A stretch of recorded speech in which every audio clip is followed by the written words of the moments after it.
March 9, 2026. Missiles cross the Middle Eastern sky while diplomats from the entire world attempt to avoid an escalation that could redraw the global map. Iran and Israel face each other as mortal enemies. But this war did not begin yesterday. It was written more than 2,500 years ago in scrolls that today we call the Bible. What did prophets such as Daniel, Ezekiel, and Esther see regarding this confrontation? And why do their words seem to describe exactly what we see in the news today? To understand what is happening now, you must go back in time. A long time. We are speaking of an era in which borders as we know them did not exist. Countries called Iran or Israel did not exist, but peoples existed. Peoples with long memories. Peoples who never forgot who their enemies were. It all begins with a man named Abraham. Genesis chapter 16 relates that Abraham, the patriarch of the Hebrew people, had two sons. The first, Ishmael, was born of Hagar, an Egyptian handmaid. The second, Isaac, was born of Sarah, his lawful wife. God promised that Abraham's offspring would be as numerous as the stars of the heaven. But which son would inherit this promise? Sarah demanded that Hagar and Ishmael be cast out. Abraham, heartbroken, obeyed. Ishmael was sent into the wilderness with his mother, and there, in that moment of separation, a wound was born that never healed. Ishmael became the father of 12 princes, ancestors of the Arab peoples. Isaac became the father of Jacob, who received the name Israel, two sons of the same father, two lineages that considered themselves the true heirs of the divine promise. 4,000 years later, this dispute continues. But wait. You may be thinking that Iran is not Arab, and you are correct. Iranians are Persians, not Arabs. So why are they involved in this story? Here is where the Bible reveals something extraordinary. The book of Esther, written approximately 2,400 years ago, tells a story that seems like fiction, but which historians confirm as being based on real events. The setting is Persia, ancient Iran. The king is Xerxes, also known as Ahasuerus, who ruled an empire of 127 provinces, from India even unto Ethiopia. It was the largest empire the world had seen until then. In the palace of Susa, the Persian capital, lived a man named Haman. He was the king's right hand, the second most powerful man in the known world, and Haman hated the Jews. The book of Esther, chapter 3, verse 6, says that Haman thought scorn to lay hands on Mordecai alone, the Jew who refused to bow before him. Haman decided to exterminate all the Jews in all the 127 provinces of the Persian Empire. Think of the scale of this. We are speaking of a plan for total genocide, centuries before Hitler existed. Haman convinced King Xerxes to sign a decree authorizing the massacre of Jewish men, women, and children in a single day. The date was chosen by lot, by the casting of the pur, a type of dye used for divination, the 13th day of the month of Adar. But God had other plans. Esther, a young Jewish woman who hid her identity, had become queen of Persia. Her cousin Mordecai alerted her to Haman's plot. And then came one of the most powerful phrases in the entire Bible. Mordecai said to Esther, in Esther chapter 4, verse 14, "Who knoweth whether thou art come to the kingdom for such a time as this?" Esther risked her own life. To approach the king without being called meant automatic death unless he held out the golden scepter. She fasted for 3 days. The Jewish people fasted with her. And then she entered the throne room. The king held out the scepter. Through a series of providential events, the plot was reversed. Haman was executed on the same gallows, 22 meters high, that he had prepared for Mordecai. The Jews were granted permission to defend themselves. And on the 13th day of Adar, instead of being massacred, they defeated their enemies. This story is celebrated to this day in the Feast of Purim. The Jews read the book of Esther and remember how they were saved from total destruction at the hands of the Persians. Ancient Persia is modern Iran, 2,400 years of collective memory. But the biblical story does not end with Esther. The prophet Ezekiel, writing approximately 590 years before Christ, had visions that seem to describe events of our time. In chapter 38, Ezekiel speaks of a great war in the latter days. A coalition of nations will rise against Israel. Who leads this coalition? a prince called Gog of the land of Magog. With him come Persia, Ethiopia, and Libya. Stop for a second. Persia. The ancient name of Iran appears explicitly in Ezekiel's prophecy as one of the primary enemies of Israel in the latter times. It is not a forced interpretation. The original Hebrew text uses the word Paras, which is unequivocally Persia. Ezekiel, writing more than 2,500 years ago, identified Persia as part of a military alliance against Israel in a future time. Look at the news today. Iran finances Hezbollah in Lebanon. Iran supports Hamas in Gaza. Iran develops a nuclear program while its leaders publicly declare that Israel must be wiped off the map. In 2024, Iran launched more than 300 missiles and drones directly against Israeli territory, the first direct attack by a sovereign state since 1948. Is the prophecy being fulfilled before our eyes? CTA. When you observe these events unfolding, something profound awakens. It is not merely historical curiosity, it is the perception that a greater plan is taking place, something that transcends politics and diplomacy. The Bible is not a book of ancient stories for entertainment. It is a map that reveals the past, explains the present, and anticipates the future. And if you truly wish to understand where this world is heading, you must look to the central moment of all human history, the cross. Jesus Christ pronounced 7 last words that shook Jerusalem and changed the destiny of humanity. I have prepared a digital book called The 7 Last Words of Jesus That Shook Jerusalem. This material reveals the profound meaning of each word pronounced by Christ on the cross. To access the book now, take your phone and open the camera app. Point the camera at the square code appearing on the screen. A link will appear automatically. Tap that link and you will be directed to the digital books page. If you prefer, the link is also in the description of this video. On your phone, tap the video title or the More option to open the description. On a computer or television, look just below the video where the link appears. Thousands of people are already deepening their faith through this reading, and when you access the book, you're also helping to keep this channel active. Access it now and then return here to comment Amen. End CTA 1. Returning to the prophecy. Ezekiel does not mention only Persia, he speaks of a coalition. The prophet mentions Gog, prince of Rosh, Meshech, and Tubal. For centuries, scholars debated who these peoples might be. Today, many identify these regions with territories that are part of Russia and Turkey. Think of this: an alliance between Russia, Turkey, Iran, and African nations against Israel. In 1950, this seemed impossible. Russia was communist. Turkey was an ally of the West. Iran, under Shah Reza Pahlavi, was a commercial partner of Israel. Everything changed. In 1979, the Islamic Revolution transformed Iran into a Shia theocracy dedicated to the destruction of Israel. The Ayatollahs do not hide their objectives. Supreme Leader Ali Khamenei repeatedly calls Israel a cancerous tumor that needs to be removed. Turkey under Recep Tayyip Erdogan abandoned its secular and pro-Western stance. Relations with Israel deteriorated drastically. In 2010, the Mavi Marmara incident nearly led the two countries to war. And Russia.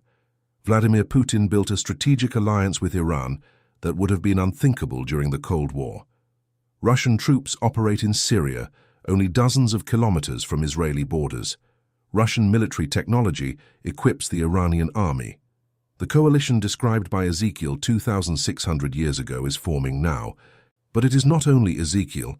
The prophet Daniel, who lived in the Babylonian and later Persian court, received even more detailed visions about the future. In chapter 11 of Daniel, he describes conflicts between the king of the north and the king of the south that would affect the Holy Land. Historians identify these prophecies with impressive precision. The king of the north corresponds to the Seleucids, who ruled Syria after the death of Alexander the Great. The king of the south corresponds to the Ptolemies, who ruled Egypt.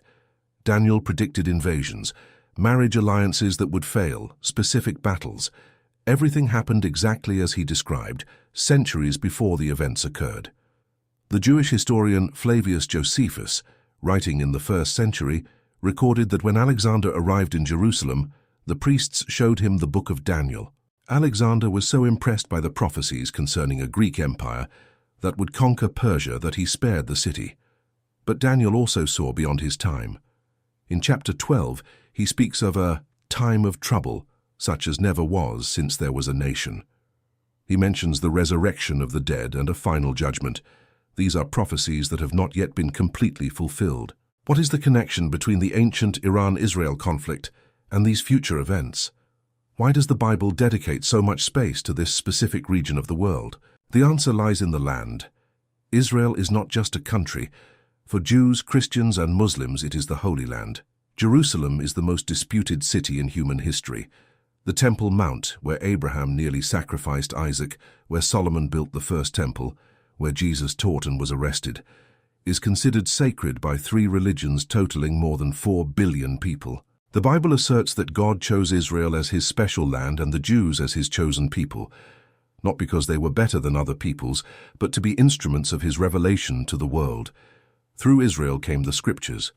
Through Israel came the Messiah. And according to biblical prophecies, through Israel will come the climax of human history. Iran, as the heir to the Persian civilization, represents one of the oldest and most powerful alternatives to this vision. Persia had its own gods, its own vision of imperial destiny. When Cyrus conquered Babylon and freed the Jews from exile, he did so not out of religious conversion, but out of political strategy. Isaiah chapter 45 calls Cyrus the anointed of God, even though he was a pagan. God used a Persian king to fulfill his purposes, but this relationship was always complex. The same Persia that freed the Jews also produced Haman. The same empire that permitted the reconstruction of the temple also persecuted prophets. The tension never disappeared. CTA. What you are discovering now is only the surface of something much deeper. The history of Iran and Israel is not just geopolitics, it is spiritual. It is a battle that began in the heavens and manifests on the earth. And at the center of it all is a cross in Jerusalem. The digital book, The 7 Last Words of Jesus That Shook Jerusalem, will lead you to understand this decisive moment with a depth you have never experienced before. To access it, point your phone's camera at the QR code on the screen. The link appears automatically, or access it through the video description.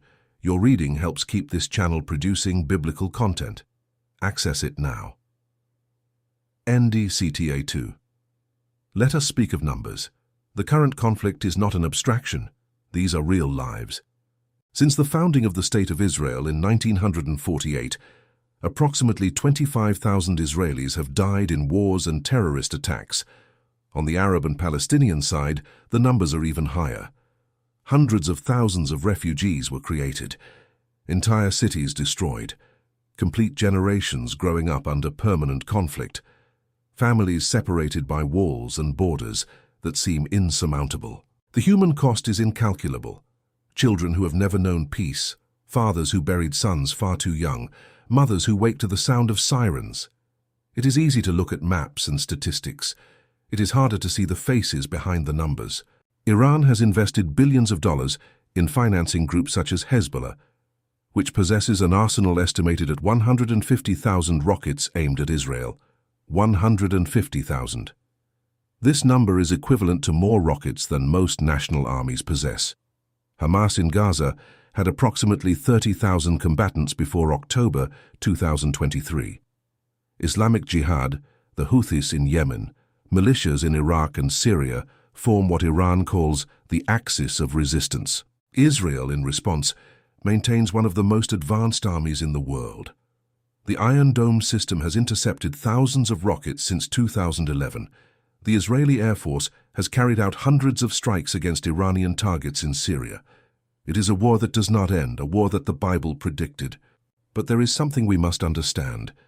The Bible does not present the Jews as perfect heroes and their enemies as one-dimensional villains.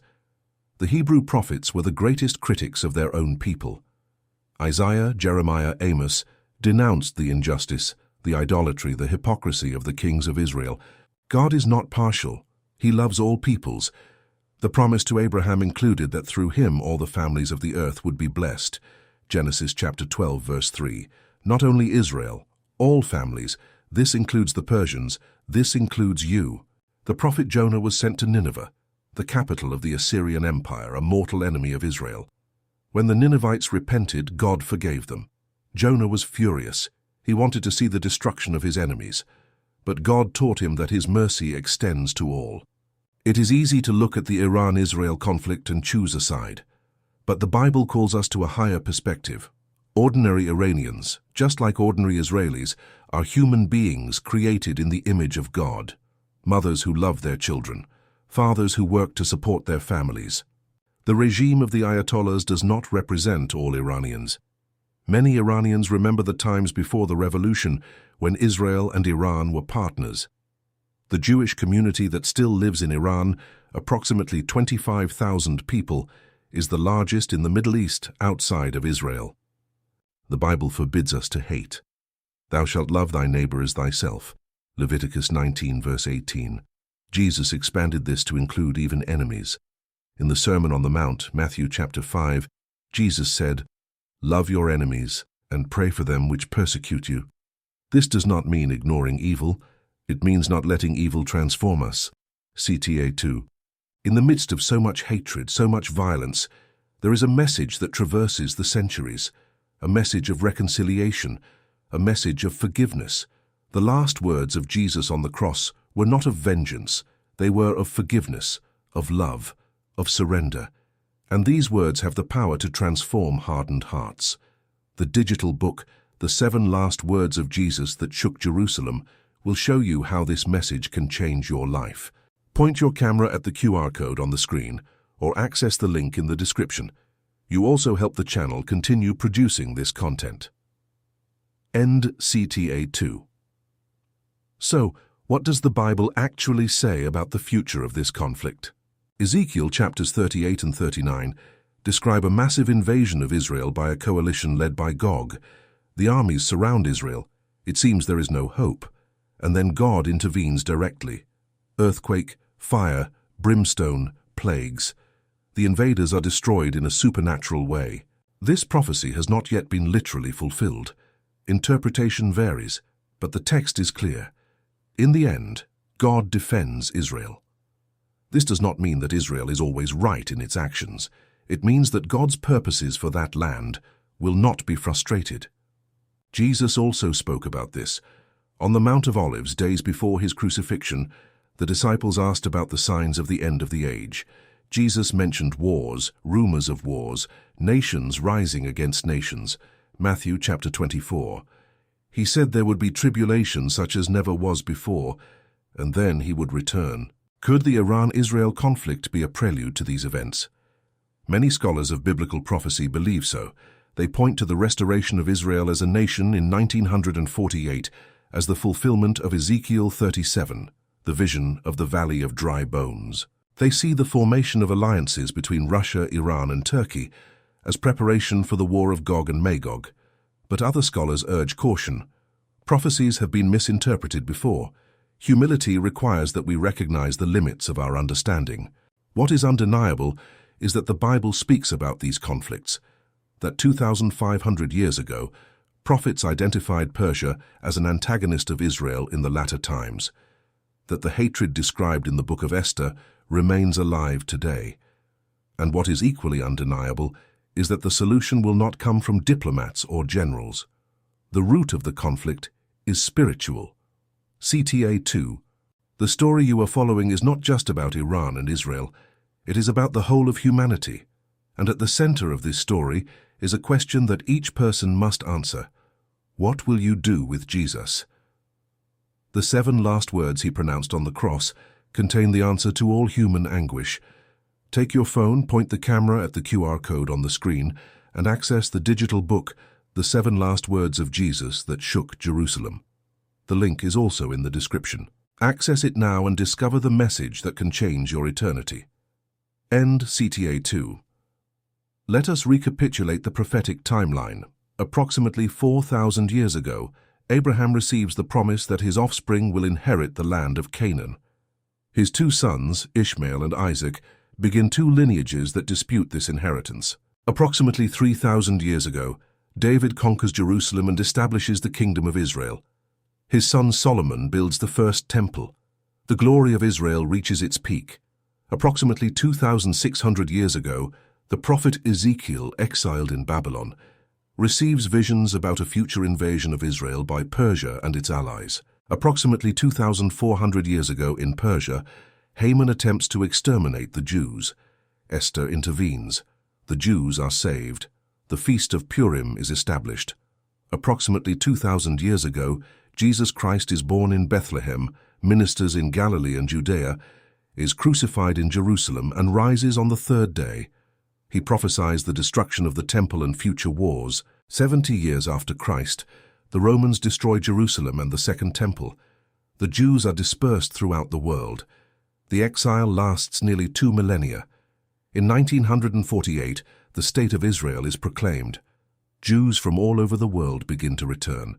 In 1979, the Islamic Revolution transforms Iran into a declared enemy of Israel. Ezekiel's prophecy about Persia gains new relevance. And today, in 2026, the confrontation escalates. Missiles fly. Nuclear threats are made. The world watches, wondering if this will be the final war. The Bible does not give all the answers. It does not provide exact dates or detailed roadmaps, but it gives something more important, perspective. It shows us that history has a purpose, that the apparent chaos is under the control of a sovereign God, that evil will not have the last word. And it gives us hope.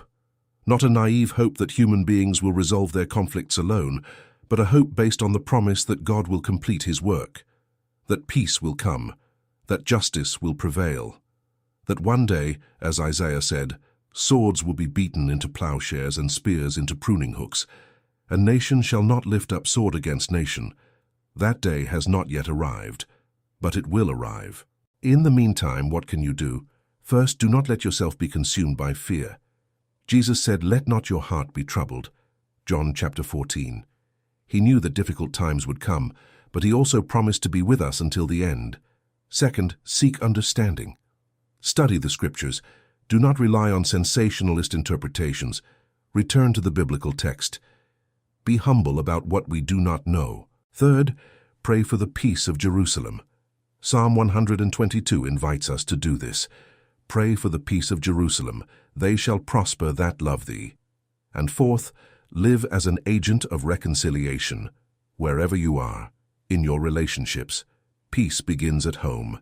It begins in you. What began with Abraham and his 2 sons never ended. The land promised to one became the obsession of the other, and in the midst of this millennial dispute, prophecies were written, empires rose and fell, and hatred was transmitted from generation to generation as a sacred inheritance. Today, when you watch the news and see Iran and Israel exchanging nuclear threats, you are not witnessing merely international politics. You are seeing the fulfillment of words pronounced by men who lived before Christ was born. The Bible is not just a book of ancient stories. It is a map of the future written in the past. Ezekiel described military coalitions that would only make sense in our century.